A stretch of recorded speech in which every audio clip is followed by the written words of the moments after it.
Welcome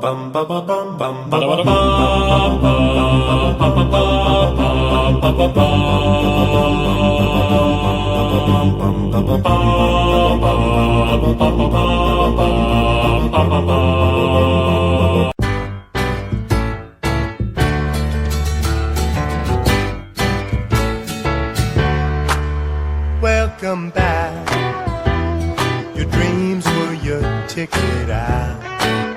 Welcome back to that same old place that you laughed about. Welcome back. You found your ticket out. Hey guys, this is Cass from Culturally Rock, your special edition Culture Dig Game of Thrones podcast featuring Buchacha. And Jeff, I was worried it was going to be cast from Carterly Rock. Oh, I see what you did there. Aren't you precious? Welcome back, Carter. But that's welcome back, Cotter. Man, get Cotter, your 70s pop Carter, culture Cotter. shit correct.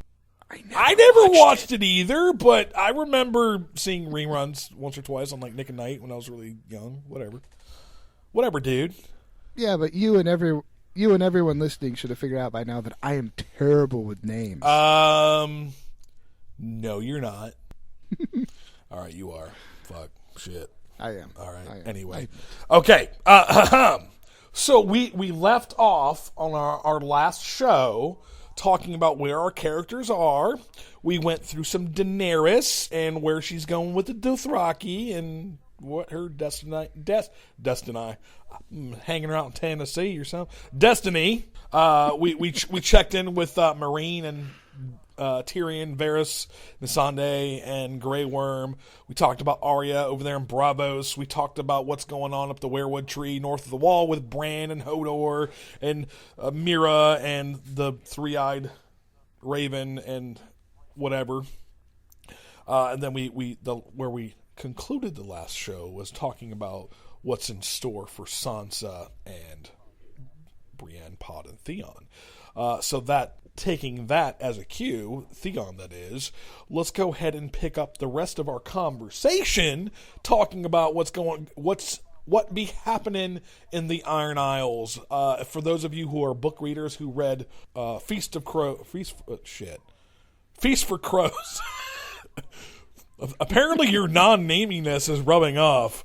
Feast for Crows, that storyline was very Iron Isles thick. There's a lot going on with some of the characters. The island. Yeah, Pirate Island there.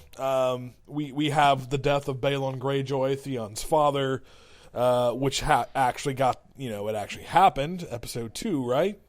Except there was no mention in the books of him being tossed over. No. It was supposed to be like part of the spell from the three leeches. Oh, see, I always thought it was more inferred, like you didn't know exactly what happened to him, but everybody knows that Euron did it. Melisandre, remember, she took the blood from that one of Baratheon's bastards. Oh, Gendry, right? And to three leeches, and then put them on the fire, and say three names, and one of them was Greyjoy, wasn't it? Man, Melisandre has been. She hasn't been a charlatan up until recently, but she's been mostly a charlatan. Like, she's been a snake oil salesman, and of course, a couple episodes ago, she kind of lucked out and did some stuff. I guess you got the shadow baby, but I refuse to give Melisandre credit for that. But if I remember correctly, in the book, Melisandre and Stannis gave her credit for the three deaths. Well, we all know how delusional Stannis was. Come on now. Or I should say Stannis is, because he's still in the land of the living currently in the books. Jeffrey, let's talk about some Iron Isles here. And we have the death of Balon after having talked to Yara. Of course, in the book she's Asha. I keep calling her Asha. Yara in the show.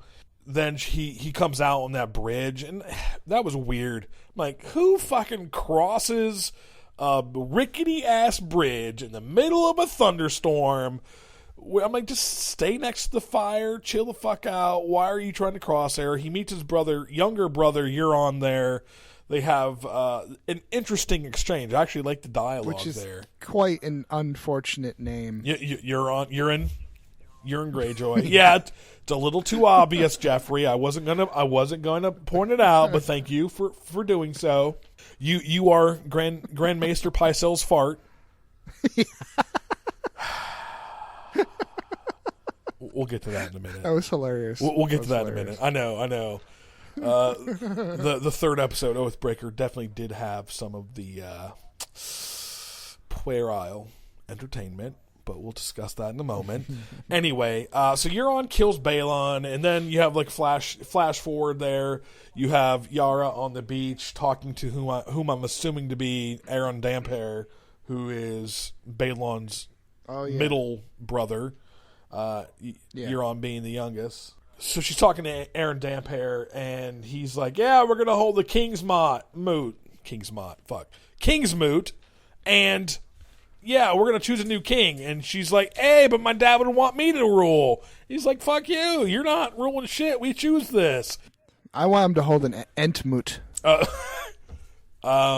Jeffrey, I don't know if you've looked at the Iron Isles, but they don't really seem to have very large trees there. So I don't think an Entmoot is going to happen. Well, maybe maybe they're going to be pissed at cutting down all the trees, and they're going to throw rocks at them, tear their tower down. I think we're venturing into territory that's not Gurm related. Speaking of Gurm, sorry. George R.R. Martin versus J.R.R. Tolkien epic rap battle just dropped a few days ago. Have you watched it? No. It's one of the better ones for sure. You have to Google me it or whatever. Yeah, I'll send you the YouTube link. Very very entertaining, and of course, if anybody is a fan of George R.R. Martin, you should know that he was very much influenced by the writings of Tolkien. And so an epic rap battle between the two of them is, since the emergence of the epic rap battle as a cultural force. If any of you want to see it after Buchacha sends it to me, I'll put it up. Just don't call me Bukaki. I almost did. I noticed.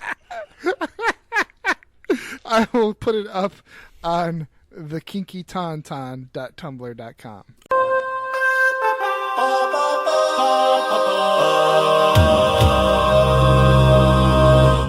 Bum bum ba ba bum bum ba ba bum bum ba ba bum bum ba ba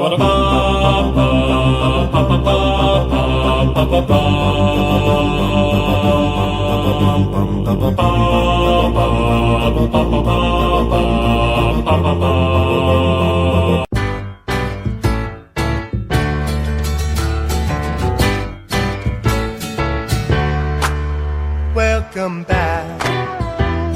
Your dreams were your ticket out. Welcome back to that same old place that you laughed about. Welcome back. You found your ticket out. Hey guys, this is Cass from Culturally Rock, your special edition Culture Dig Game of Thrones podcast featuring Buchacha. And Jeff, I was worried it was going to be cast from Carterly Rock. I see what you did there. Aren't you precious? Welcome back, Carter. But that's welcome back, Cotter. Man, get Cotter, your 70s pop Carter, culture Cotter. shit correct. I never watched it either, but I remember seeing reruns once or twice on like Nick at Night when I was really young. Whatever, dude. Yeah, but you and everyone listening should have figured out by now that I am terrible with names. No, you're not. All right, you are. Fuck. Shit. I am. All right. I am. Anyway. Okay. So we left off on our last show talking about where our characters are. We went through some Daenerys and where she's going with the Dothraki and what her destiny hanging around in Tennessee or something. Destiny. We checked in with Mereen and Tyrion, Varys, Missandei, and Grey Worm. We talked about Arya over there in Bravos. We talked about what's going on up the Weirwood Tree north of the Wall with Bran and Hodor and Mira and the three-eyed Raven and whatever. And then where we concluded the last show was talking about what's in store for Sansa and Brienne, Pod, and Theon. So taking that as a cue, Theon that is, let's go ahead and pick up the rest of our conversation talking about what be happening in the Iron Isles. For those of you who are book readers who read Feast for Crows. Apparently your non-naminess is rubbing off. Feast for Crows. That storyline was very Iron Isles thick. There's a lot going on with some of the characters. The island. Yeah, Pirate Island there. We have the death of Balon Greyjoy, Theon's father, which actually got, it actually happened, episode 2, right? Except there was no mention in the books of him being tossed over. No. It was supposed to be like part of the spell from the 3 leeches. Oh, see, I always thought it was more inferred, like you didn't know exactly what happened to him, but everybody knows that Euron did it. Melisandre, remember, she took the blood from that one of Baratheon's bastards. Oh, Gendry, right. And, to 3 leeches, and then put them on the fire and, say 3 names. And one of them was Greyjoy, wasn't it? Man, Melisandre has been... She hasn't been a charlatan up until recently, but she's been mostly a charlatan. Like, she's been a snake oil salesman, and of course, a couple episodes ago, she kind of lucked out and did some stuff. I guess you got the shadow baby, but I refuse to give Melisandre credit for that. But if I remember correctly, in the book, Melisandre and Stannis gave her credit for the 3 deaths. Well, we all know how delusional Stannis was. Come on now. Or I should say Stannis is, because he's still in the land of the living currently in the books. Jeffrey, let's talk about some Iron Isles here. And we have the death of Balon after having talked to Yara. Of course, in the book she's Asha. I keep calling her Asha. Yara in the show. Then he comes out on that bridge, and that was weird. I'm like, who fucking crosses a rickety-ass bridge in the middle of a thunderstorm? I'm like, just stay next to the fire, chill the fuck out. Why are you trying to cross there? He meets his younger brother, Euron there. They have an interesting exchange. I actually like the dialogue Which is there. Quite an unfortunate name. Euron Greyjoy. Yeah, it's a little too obvious, Jeffrey. I wasn't gonna point it out, but thank you for doing so. You are Grand Maester Pycelle's fart. We'll get to that in a minute. That was hilarious. We'll get to that in a minute. I know. The third episode, Oathbreaker, definitely did have some of the puerile entertainment, but we'll discuss that in a moment. Anyway, so Euron kills Balon, and then you have like flash forward there. You have Yara on the beach talking to whom I'm assuming to be Aaron Damphair, who is Balon's middle brother. Euron being the youngest. So she's talking to Aaron Damphair, and he's like, "Yeah, we're gonna hold the Kingsmoot, and." Yeah, we're going to choose a new king. And she's like, hey, but my dad would want me to rule. He's like, fuck you. You're not ruling shit. We choose this. I want him to hold an Entmoot. Jeffrey, I don't know if you've looked at the Iron Isles, but they don't really seem to have very large trees there. So I don't think an Entmoot is going to happen. Well, maybe maybe they're going to be pissed at cutting down all the trees, and they're going to throw rocks at them, tear their tower down. I think we're venturing into territory that's not Gurm related. Speaking of Gurm, sorry. George R.R. Martin versus J.R.R. Tolkien epic rap battle just dropped a few days ago. Have you watched it? No. It's one of the better ones for sure. You have to Google me it or whatever. Yeah, I'll send you the YouTube link. Very, very entertaining. And, of course, if anybody is a fan of George R.R. Martin, you should know that he was very much influenced by the writings of Tolkien. And so an epic rap battle between the two of them is since the emergence of the epic rap battle as a And cultural if any force. of you want to see, if any of you want to see it after Buchacha sends it to me, I'll put it up. Just don't call me Bukkake. I almost did. I noticed. I will put it up on the kinkytauntaun.tumblr.com. Okay. Awesome. Anyway, Bukkake aside and epic rap battles aside, man, that's a conversation I just don't want to have again, like, in a while. I don't... I think Bukkake is probably one of those conversations you should probably only have maybe once every decade, 2, 3 tops. But here we are again, Jeff. Sorry. No. Don't you interrupt my sigh. All right, moving on. That was a totally unintended joke. Oh, I got you. All right. Anyway, so let's go ahead and try to prognosticate the future of the Iron Isle characters before any more non-relevant conversation comes to fore. What do you think, Jeffrey? Who's going to win the Kingsmoot? Well, was it Euron that won it in the books? I won it. He did. All right, and then we're led to believe that he set sail for Mereen to steal some dragons, right? I thought that was his other brother. Shit, what's his name? But they've completely written that part out of the show. That brother doesn't exist in the show. So they're combining those two into one story. I think so. Okay, well then, yeah, he's gonna go with his dragon horn and go try to horny, Daenerys. We're not talking about Dragon Bukkake, are we?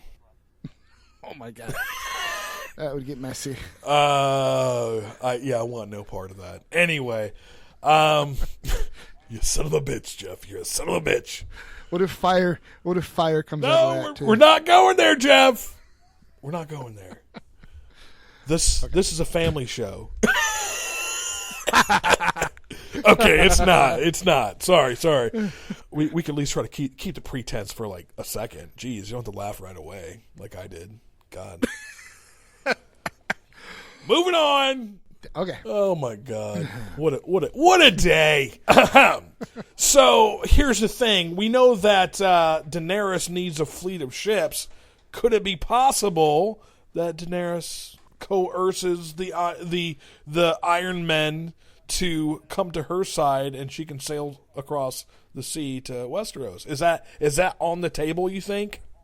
Well, they've always wanted to do like nothing else but fuck up the rest of people in Westeros. Yeah, she seems a little too organized. They might for be them. into it. Like they're anarchists. They're working for Anonymous and they just want to fuck shit up. Whereas Daenerys is like she's Bernie Sanders, man. She just wants to help the people. Yeah, and like some but she might have to. Thanks for the ride. Now I'm going to burn you with my dragons. That could be. Yeah, so anyway, that's one of the ideas I've actually heard, that Daenerys is going to use their ships to ride it back across. I think if she does use their ships, they will come minus the Iron Men. As in, she's going to take care of them. She's going to leave them in Mereen? I think they're not long for this world. Would that include Euron? Asha? Yara? I would wager that that, Yara won't even go. Yara will stay with Theon, and of course we got a little bit of that in the preview for the next episode, but the Book of the Stranger, in which Yara and Theon are having this conversation. She's like, "Oh, you should have come. You never did." And he's like, "Yeah, I was a dumbass." And I think they're going to have sort of a mending of their relationship. The question is Theon a legitimate contender for the Kingsmoot? Not unless he bucks up. Yeah, I think he's a Cowboys. Yeah, I think just yesterday they released the episodes for like 6 and 7 or 7 and 8, and one of the episodes is called The Broken Man. So part of me thinks that might, because you know how D&D love to title these things with double, triple, quadruple entendres and all that sort of stuff. It could be them. It could be them. It could be them. It could be Yeah, them. you're right. Like which is what Oathbreaker was. Like, was it Ned? Was it Small John? Was it John himself? I mean, like, yeah. So the Broken Man. Let's see. Broken Man could relate to Theon. Right. It could relate to Bran. True. Who else? John. Well, yeah. So there's definitely At least three there. some of that. Jorah. That's true, because the grayscale's coming at him. Yeah. Very true. And he's broken in other ways. I got you. Mental ways. Hopefully not Tyrion, because it's time for him to kick some ass, take some names. Hodor. Hodor, definitely a broken man in some respects. Okay, well, all right. So Iron Isles, man. Theon, maybe Kingsmoot. I don't think so. I think he's going to be written off. He's going to be a persona non grata there, and I think it's sort of going to set him. I think it's going to set both he and Yara on a different path. What do you think? You don't think they're going to go all DNC? No, I think Yara? that Euron is try to make Yara. No. I think Euron is too dangerous. If he's elected king, I think it's dangerous for Yara and Theon to stay. Oh yeah, probably. And I could see him like coming back and doing something with trying to find Sansa, and then of course Jon, and sort of joining the fold in that respect as well, and maybe taking some of the Iron Men with him. I doubt that, but I don't see them staying. I don't see Yara and Theon staying there if Euron is elected. And does HBO think its viewers are so dumb they're going to confuse Asha with Osha? OSHA is the Occupational Safety and Health Administration, or whatever the fuck it is.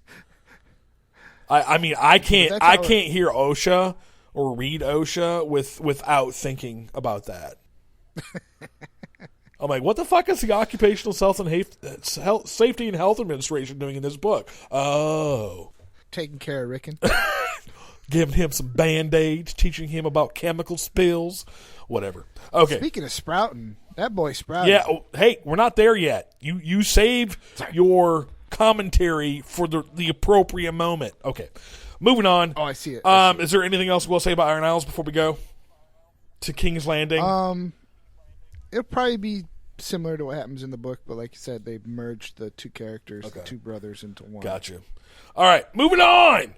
It's time to go to King's Landing, Jeffrey. There's a whole lot of shit going on there. Where we picked up the season, Cersei had, at the end of season 5, had done her so-called walk of shame after the High Sparrow and his fucking religious nutbag zealots basically crippled the city in any sort of government that it has, and thereby crippling the government around the rest of the fucking continent.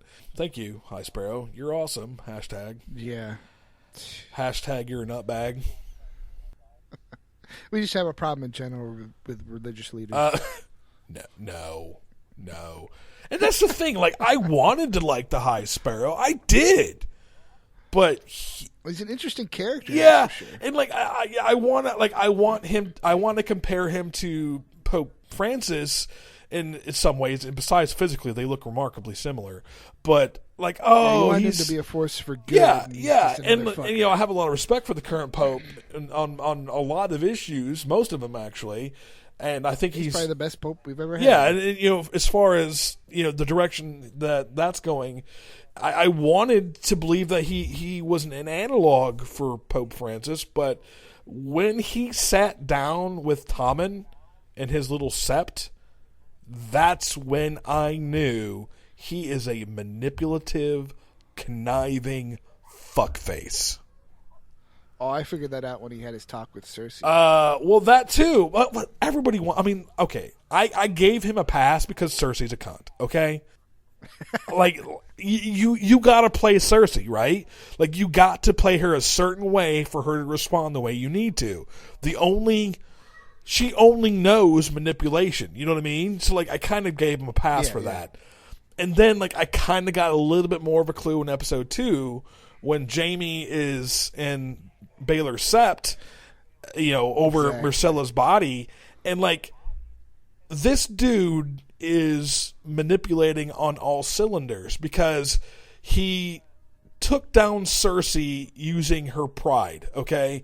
Like, that was her thing, and he brought her to her knees. And then having him surrounded in Baelor's Sept with, like, all these, religious zealots who are ready to attack, Jaime, he can kill the High Sparrow, but he's not going to do shit against all those guys because he's not the same fighter. So he's showing Jaime the same sort of power he has over him that he was showing Cersei. And then, of course, when he sits down with Tommen, who's just this weak-minded little pussy. Well, with Jaime in the Sept, he was kind of doing the whole thing, you want this, don't you? Take up your weapon. Strike me down with all your hatred. Wow. And your journey towards From the Pope dark Francis side to Palpatine. No, I don't want to compare him to Palpatine because the prequels kind of made him lame.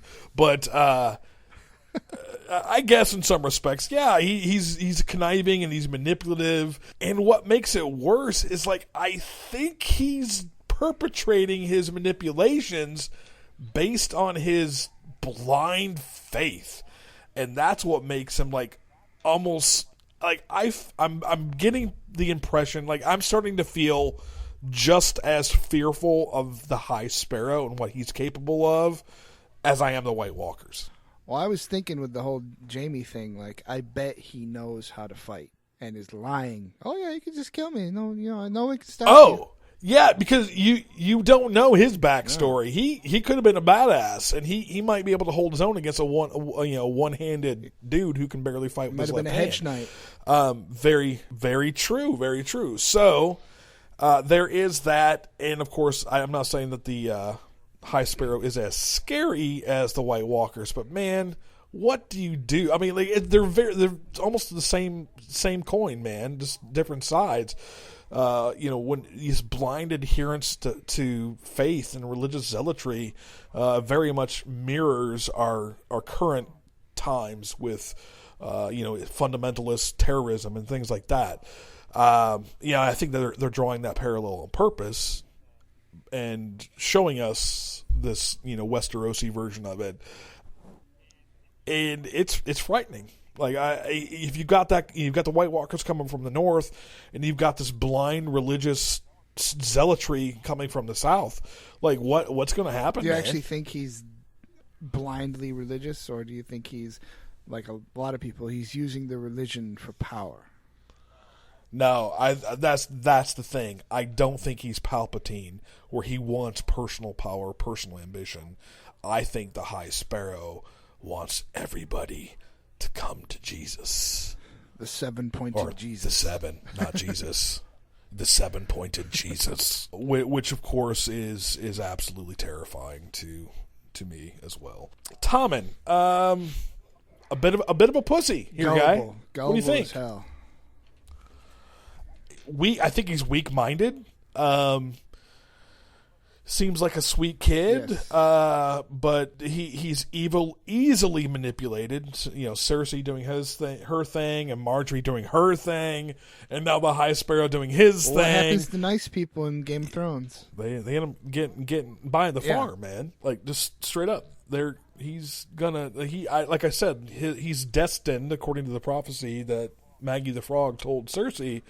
He's gonna die, and it just seems like it's coming more sooner than later. And I actually read an interesting theory online as well recently that Tommen, because he's constantly being controlled by other people, it's going to pit him against Cersei. And what we've seen of Zombie Mountain so far is that he has this blind zombie loyalty to Cersei to protect her, and even like verbal harm. What we saw with the guy he smashed the dude's head against the wall, which was a sadly hilarious part because he kept pissing on the dude's boots as he was getting his head smashed.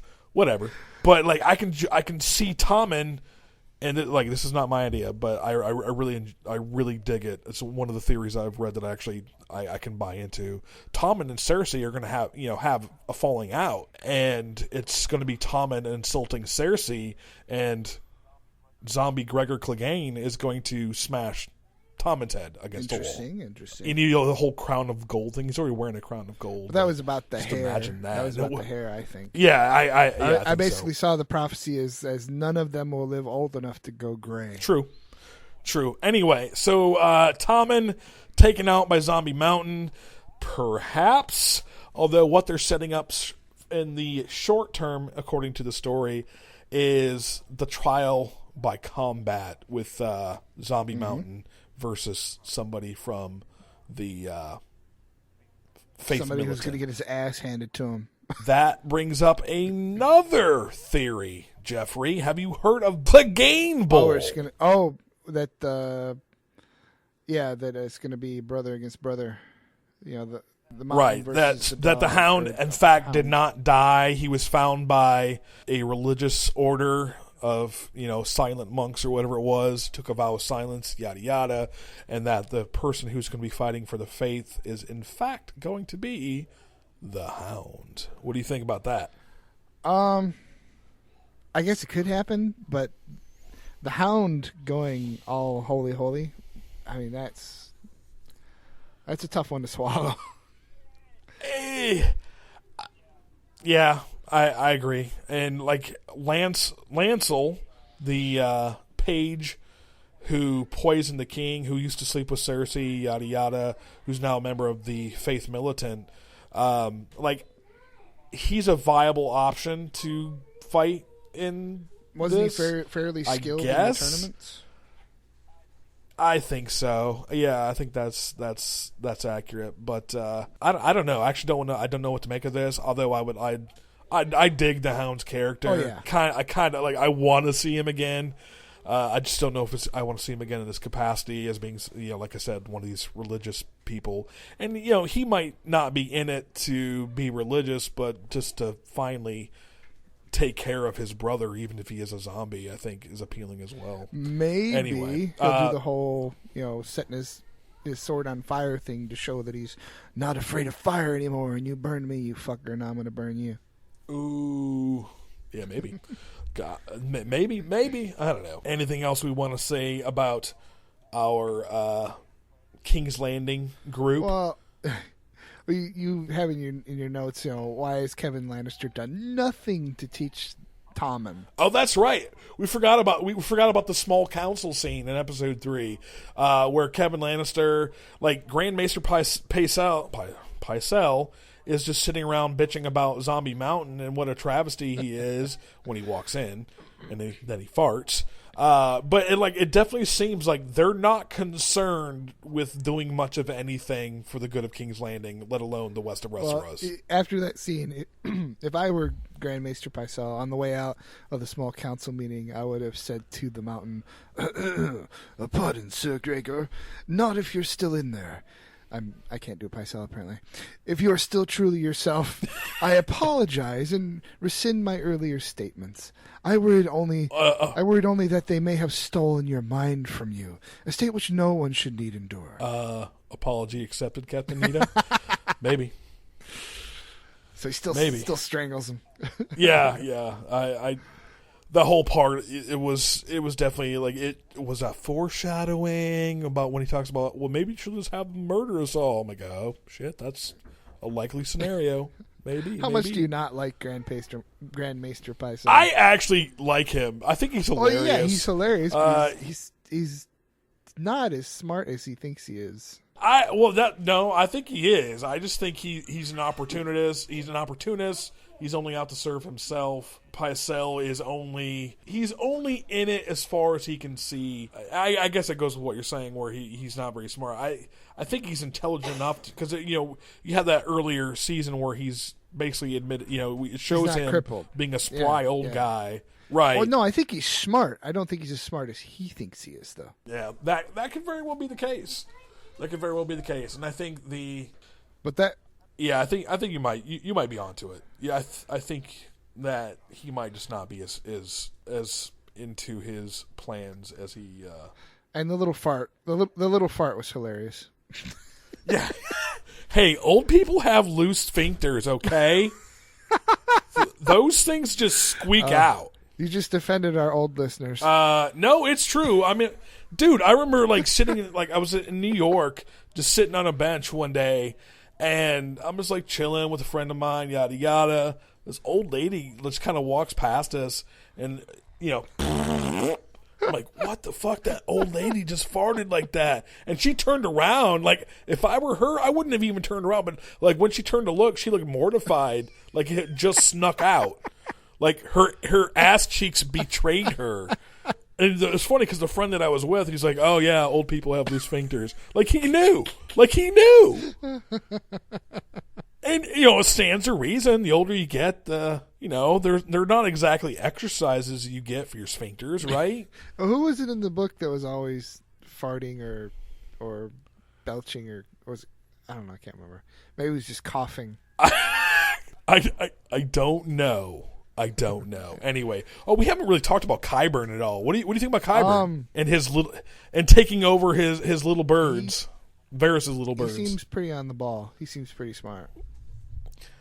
Yeah, he does. It's very obvious he's an intelligent dude. I mean, shit, he brings the zombie mountain back to life, or Franken Mountain, as it were. He's a little creepy. There's a scene in one of the the preseason previews where it looks like the little birds are like stabbing someone, and it looks to be like it's in that room. Huh. Did you catch that? I'm gonna have to go back and look at it. But I was like, is he gonna get killed by little children? Because that's bizarre and disturbing. Maybe they got in contact. Maybe Varys got in contact with them, or has been in contact with them the whole time. Oh, yes, that's it. Varys has been in contact with them the whole time. I dig that idea, and I hope you're right. I mean, little kids, I'm not sure how much you can try. I mean, they're little kids. I'm not sure how much you can trust them to be, to sort of conceal a plot like that.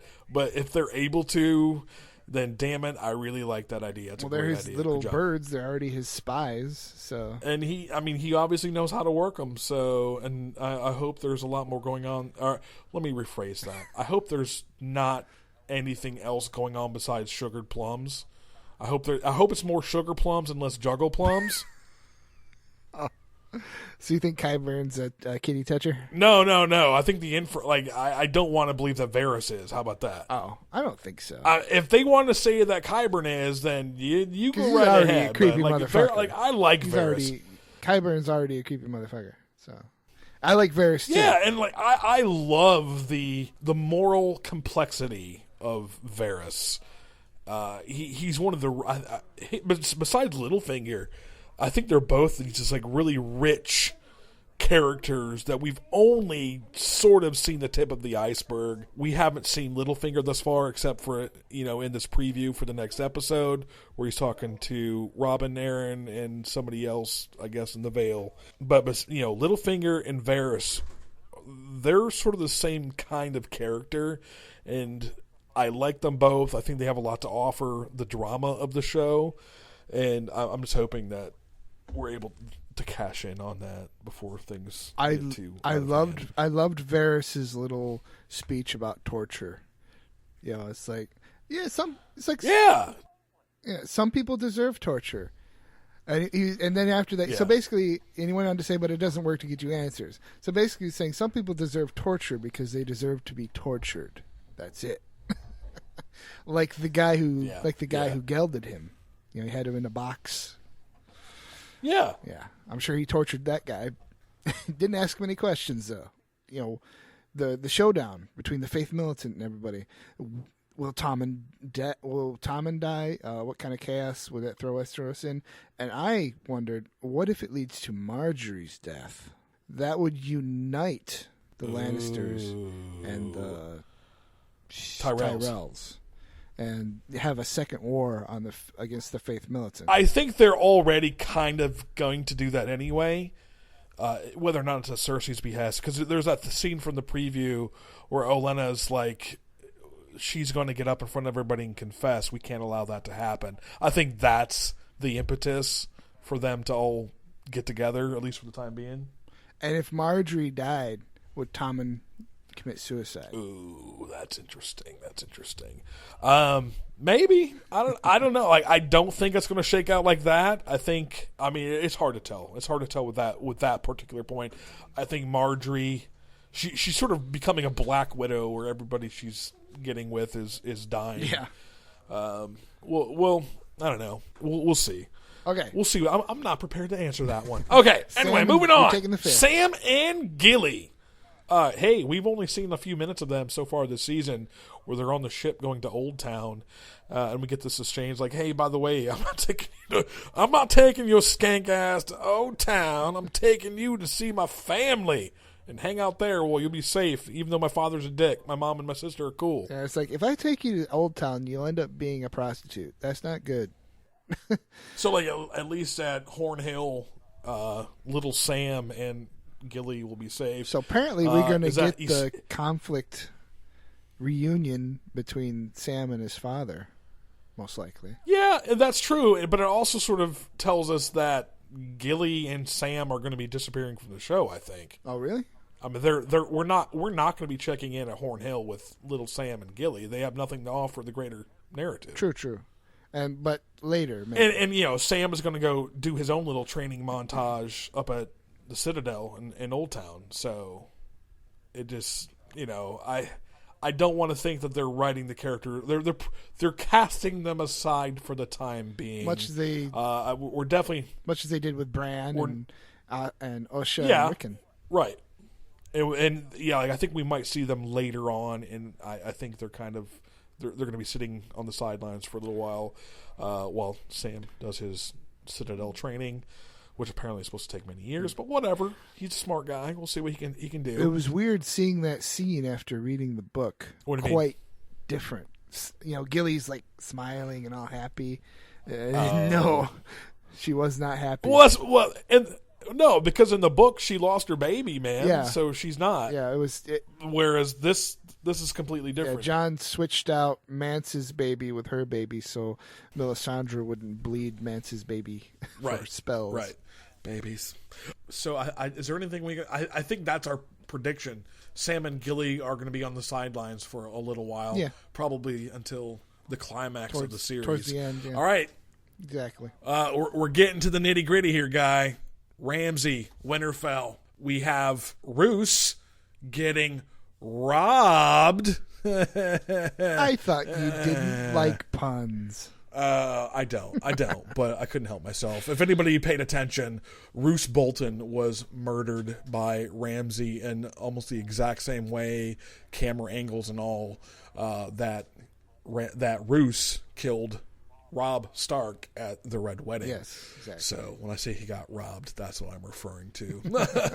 I'm a little surprised. Like, actually, if you recall, I predicted that Roose and Fat Walda would be killed. Oh yeah. I just didn't think that it would happen quite so soon.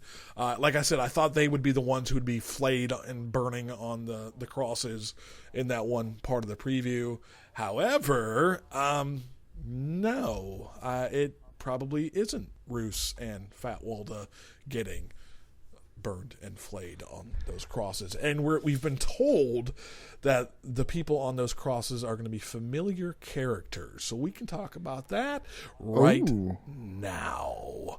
Because what has been set up, Karstark, if you remember back in the earlier season, Robb Stark beheaded the elder Karstark for basically backsassing him and refusing to fight. Yeah. And this is the guy who said, "You're no king of mine." And then Robb hacks his head off. And then we have the younger Karstark who's hanging out with Ramsay when he kills Roose, who seems to be very much a sycophant of Ramsay, now Bolton. And then we have the the murder of Fat Walda and his little brother, which was pretty atrocious. Speaking of that, there's an interesting thing that's been happening online.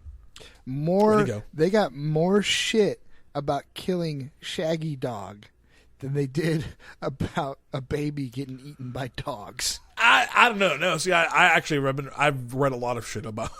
I've read a lot of the shit coming down about the murder of the baby and how they broke the last rule of television: is you never show a child being murdered. Well, they on didn't show screen it. Or whatever. They didn't show it. No, but you heard it, and that was apparently what was the camel's back that broke or whatever for a lot of people. No, I've heard a lot of people saying something bad about it. Yeah, and a lot of those same people were, I'm done. It's disturbing. I'm not watching anymore when they burned the girl. Fucking people. They burned the girl.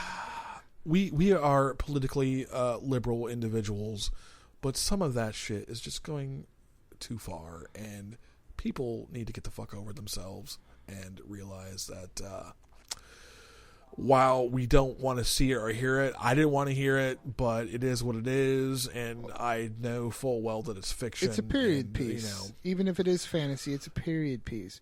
And in that, there's a famous story from Scottish history about this one noble baby being smuggled away from the people who killed the father and mother, and they find him and they grab his ass, they grab the baby by the ankles, and they smash his head up against the wall. Yeah, that actually is in Roman history as well. When Caligula was assassinated by the Praetorian Guard, they took his wife, they killed his wife, and they smashed his little girl's head against a wall. So, that's history, guys. Yeah, except for a few places on Earth. We live in the safest, nicest time in history. And yet we're not happy. Interesting how that works.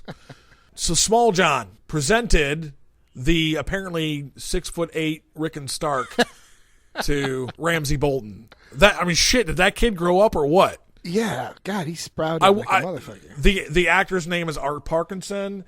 And for those of you who are Game of Thrones truthers out there, and I was one of those people as well until I read this, I'm like, oh, fuck. But then again, I'm not too sure how much I believe it. Art Parkinson says that, yes, that is in fact supposed to be Shaggy Dog's head that he throws. Well, it'd be a little hard to fake a direwolf's head. Well, I don't necessarily think it would be, actually. I think, they live in the far north. Direwolves are around. They could have trapped one, and shit, for all we know, that direwolf's head could have been a taxidermied thing on the wall in their castle. You know what I mean? I didn't realize that direwolves were still that common south of the wall. Say what? I didn't realize that direwolves were still that common south of the wall. Well, they don't necessarily have to be, and if it's been quite a bit of time since the Boltons took over Winterfell. Maybe they were just biding their time until they found a direwolf so they could sort of complete their ruse. But of course, the other option is that maybe Shaggy Dog was sacrificed. Rickon looked livid. Yeah, he definitely looks freaked out. He looks pissed off. I got pissed. Well, yeah. Because that's yet another direwolf off, dude. So what do you think about Small John Umber going to the Boltons? And we have in the previews the sigil of House Umber is marching with Ramsay's army later on. Yeah, I've heard all that. Like it's a ruse. The Umber's not really. I don't know. He seems pretty legit. See, I disagree. I think this has to be a ruse. How they've gone about it is odd. But number one, I really like the actor who was doing Small John. Yeah. Like, oh, your father was a cunt. I'm like, that guy's awesome. Like, I want to like that guy. Just the way he says cunt. Cunt. Your father was a cunt. He says it again, and he's like, oh, when you killed your father. So I'm like, okay, he has balls. He called your dad a cunt. And then when he tried to say it wasn't, he called him a cunt again. No, not a cunt. And then he's a cunt. He's like, I'm not going to swear the oath. I'm not going to give you the words because your dad said the words and broke them, so they don't really mean anything. So, like, this, like, the character, how he's portraying the character, plus the, him unwilling to say the words, because even if the words are meaningless to the Boltons, they're not meaningless to everyone else in the North, because goddamn it, the North remembers. And so Small John Umber becoming a twat and handing and he was like, oh, John, Lord Commander Jon Snow let the wildlings pass the wall. But wait a second, this has been like 3 years that he's lived with Asha in his house. He's a wildling. Surely his perception has softened on the wildlings in the 3 years that he's been staying with Asha and Rickon. I think if it is a ruse, Umber and his people are the only ones in it. I don't think Rickon, maybe Osha, but I don't think Rickon's in on it. You know what? I think that's actually the likeliest scenario. I think you're right. I think it's quite Rickon has a to risky route. Rickon has to be the one who sells it. There, even how Natalia Tenna's face is when they take her sack off her head. Like there's something going on there. Something that we're not necessarily clued in on, but something more than meets the eye with what's going on. I think you might have hit the nail on the head that Rickon's not in on it. Do you think Rickon and Osha are the ones that are going to get skinned and burned? No, that's the thing. Like, I don't think it's them. All right. Honestly, I think Ramsay accepts Small John's gesture, but what if it's Small John and Osha on the cross too? You know, Osha's expendable. I mean, as much as I like the actress and the character, she doesn't have to survive. But he can't really kill Rickon yet. Why? He's going to try to, because of Sansa. He's going to try to lure Sansa back, and Rickon's the bait. Okay. That's my guess, because Sansa's how he's going to legitimize himself. Is he going to send North? Is he going to send Sansa Rickon's penis? Oh, Jesus Christ! Because that would be horrible. That would be horrible. That would be absolutely. I don't want any part. I of don't that. want Rickon to get hurt. So that's why I was saying it's really, really risky. Turn him over to Ramsay. But anyway, so like we have this hint that the people getting flayed and burned are characters that we know. God damn it! If it's another Stark, I'm gonna be pissed. I mean, I'm not gonna say I'm gonna stop watching the show because that's stupid. And I almost sort of expect the Starks to get shit upon repeatedly, again and again. The male frankly, Starks don't do well around the time that their direwolves die. Well, that's true too. Although Sansa's direwolf died, and that's why she's still alive and kicking. Oh, well, you know, whatever. That leads me to my other thing. Do you think Ramsay's too evil for his own good? I think it served him well. He's one of those people that believes it's better to be feared than respected. Definitely. Let them hate so long as they fear. I definitely think that's his guiding principle in life. And plus, he just enjoys it. He's a fucking serial killer with power. A lot of people have been complaining about his mustache twirling, so to speak, how dastardly he is, and you had to kill the kid. Oh, of course you did. There were people from history like that, though. I know. It's like, I guess these are people who are largely ignorant of history who are writing these, but we live in a sophisticated time, Jeffrey. Our villains are supposed to be more sophisticated. Well, not necessarily, especially not one that has sort of a historical basis like this show does. Well, like I said, I can't remember what it's from, but there's a quote from some movie.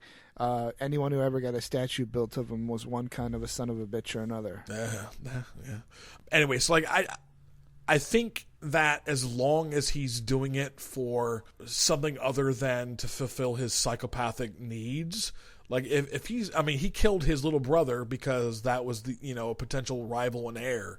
Okay, he killed Fat Walda for being the mother of his potential rival and heir. He killed his father because that was the guy who was currently giving him orders, and it made more sense to take him out of the picture. By all accounts, Ramsay seems like a smart dude. He apparently is a very able-bodied general on the battlefield. I don't think he's quite. I mean, has he crossed the line? Absolutely, because he's fucking evil. But is it too much? Not yet. Not in my opinion. No, it's historically accurate, in my opinion. All right. So this goes back to what we talked about in our last podcast with Bastard Bowl. We have Jon Snow, who probably dropped the mic and is fixing to leave Castle Black. Last podcast, we also referred to Sansa and Davos likely being together on Bear Isle, and they're petitioning the Mormonts for help, and we know the Mormonts are loyal because they sent Ramsay a fine fuck off with "We only know one king of the North," and that their name is Stark. If you recall that last season as well. That's where we get the Bastard Bowl thing. Jon Snow's gonna, is he gonna rally other troops along with Davos and Sansa and anybody else who's gonna listen to go fight what we think to be the Karstarks, the Umbers, and of course the Bannermen of the Boltons. So we're setting up? Is that going to be the hard home of this season? I would say yes. We're at episode 3 right now. We have, usually they do that, the 8th or 9th episode? So Something we have like another that, yeah. 5, 6 to go. I think, yes. I think the battle for Winterfell is going to be that climactic episode where there's lots of ass kicking. Will Sansa be declared Queen of the North? And this is something else that I didn't mention when we talked about Bran last time, is that when the three-eyed raven told him that he's going to be leaving the cave, do you let me throw this out there and see what you think. I think Bran and Mira are going to go find Howland Reed to sort of corroborate the Tower of Joy story, R plus L equals J. And I think they're going to try to find Jon and set him on his path to his greater destiny. So that's how they're going to see what happened in the tower, is by going to talk to Howland Reed. Yes. Instead of through a werewood well, type thing. Well, no, I think that they will, but I think that Howland Reed is indispensable to corroborating the evidence. All right. That sounds interesting. I'd like to see that. Well, I mean, I'm saying we've it's been indicated that Bran leaves. Yeah. That he's going to be leaving once he learns everything he's supposed to learn. So where's he going to go? What purpose does he have other than to, this goes back to, I don't want to get too like Joseph Campbell. This is part of the hero's journey, and we're definitely led to believe that Jon Snow is one of those heroes of the story, and we need this sort of divine. We're already starting to get it. But this divine, indication of his destiny, and Bran could very well be the instrument of that divine destiny. Well, and also you have kind of a standard trope where the evil wizard meets the good wizard, so he could be heading north. He could be heading north. Ooh, no, with to Hodor, the land of always winter. Right. Mush Hodor, mush. Well, it could be just to talk. Like they could set up a talk with the whoever's in charge of the others. Yeah, like a very truce well talk, and then where there's we're just gonna talk, nothing bad's gonna happen, and then we leave. Okay. Well, that's gonna go ahead and let's go ahead and talk about the Jon part now, since we've segued fairly well into that. All right, guy, Jon Snow murdered at the end of season 5 in front of a cross. Mark Trader. He's got the hair for it. He's got the body for it. Is Jon Snow Jesus? Well, you have the resurrection of Jesus Snow, and and it didn't even take R'hllor the 3 days to get the job done. Ooh, that's a scathing indictment, sir. Scathing. Anyway, of course he comes back, and Davos is very concerned about Jon. Davos is quickly emerged to be one of my absolute unshakable favorites in this show. He's a nice guy. As far as minor characters go, Davos fucking kicks ass. I want, if there's not a Sir Arthur Dayne prequel, then I want a Davos and Brienne buddy comedy, okay? Well, they should just do the Dance of Dragons prequel. Well, that's a conversation for another day. With the fight and between the different dragons and the brother and sister, the different bastards of the Targaryens that predates our current story by about 100 years or so. Yeah. Anyway, what we're saying here is that Jon Snow is killed. His body is placed in a room with some of his homeboys, including Dolorous Ed and Davos, to sort of watch over him. Ed's like, we're fucking dying today. The question is, can we take some of those fuckers out with us? And he's like, well, we'll go get Davos is like, well, go get the wildlings. And in the meantime, I'll talk to the Red Woman and see what she can do. And they're like, what the fuck is she gonna do? And he's like, she does some shit, man. She does some shit. I've seen some shit. Ed you didn't leaves. See the crotch monster. Yeah, yeah, that's right. I'm scarred for life. Yeah, so Ed leaves, presumably to go get the wildlings. Of course, we know that when Sir Alistair Thorne is beating down the door, he's like, "Okay, you guys just need to come out. We'll let you go. We'll set you on your way." I love that little dialogue with Davos. He's like, "Oh, can you send me with some food? I'm not a good hunter." I mean, he's just totally playing him. And Alistair probably just doesn't know any better. Of course, they like, I'm know not that a good they're gonna kill him hunter. as soon as they walk out. Yeah. Yeah. They're just stalling for time until Ed gets there, and then later on that evening. So we're led to believe this is all transpiring over. I'm guessing from what I've seen on screen, it's about a 24-hour period. Yeah, I'd say so. Okay.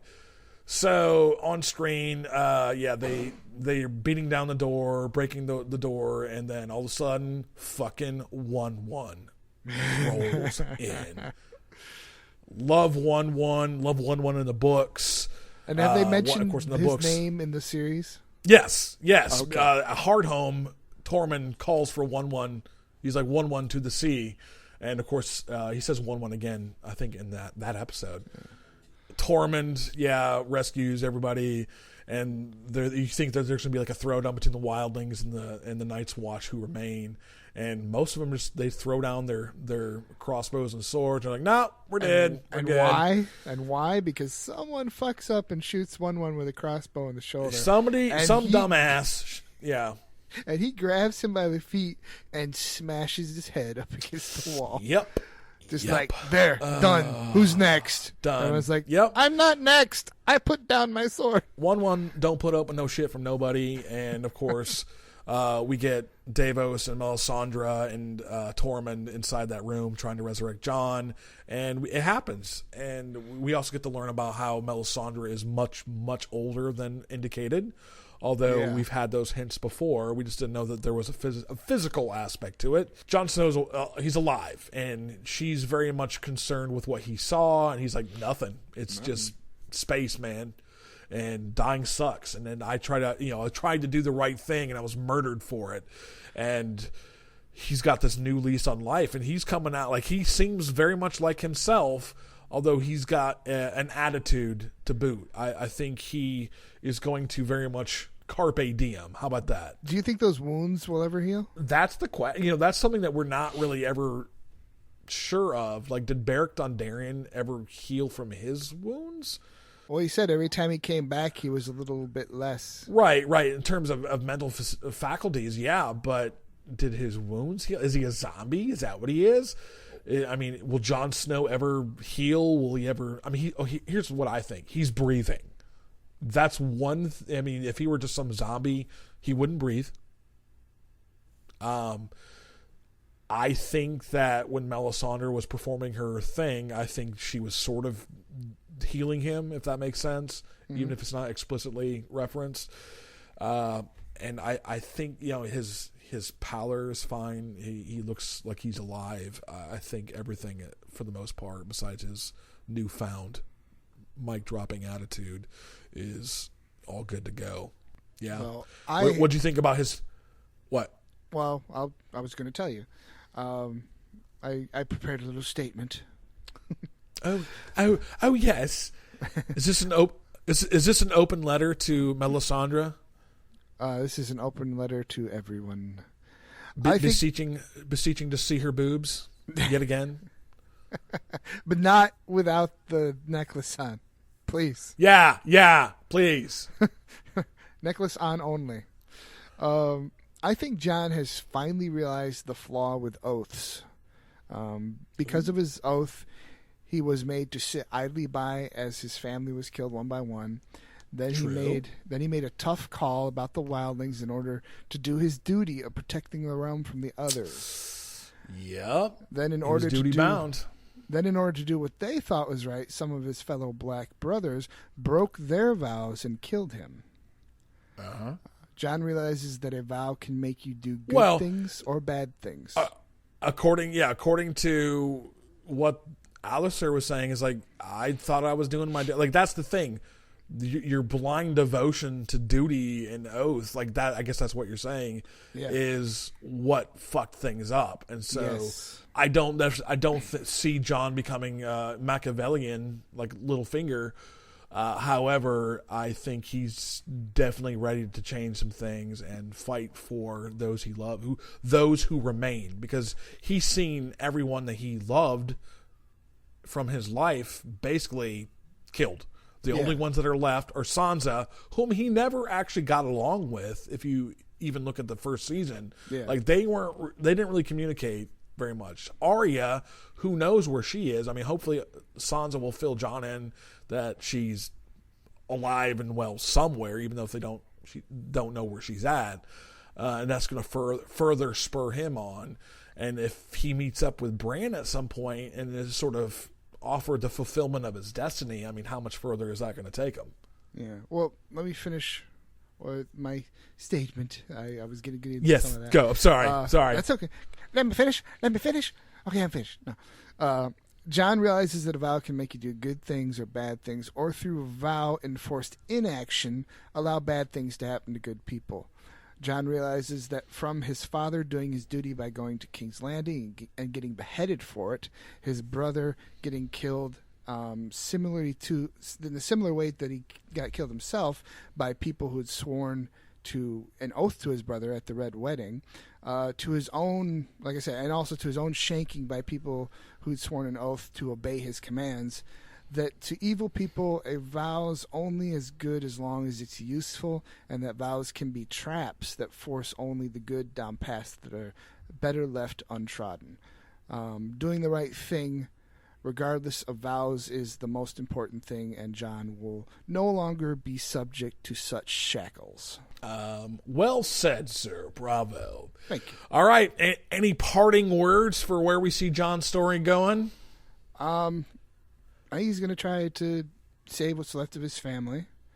I think he's going to try and reunite the North. Ooh, okay. But, you were saying Sansa will be crowned. Maybe Queen of the North. Maybe. That's what we would think from our point of view. But remember, these are, old point of view sexist guys. It may be Rickon. If he's alive. If he's alive by that point. Right. If he's not flayed and burning on that cross. I can see them like, oh, little lady, that's nice. You thought we were going to give the crown to you. Nope, little brother. There you go. Whoops. Anyway. Sexism. All right. True. I guess that's going to wrap us up, man. This has been Cast from Culturally Rock, episode 5. This is Boochacha. And this is Jeff. And we're out. Later.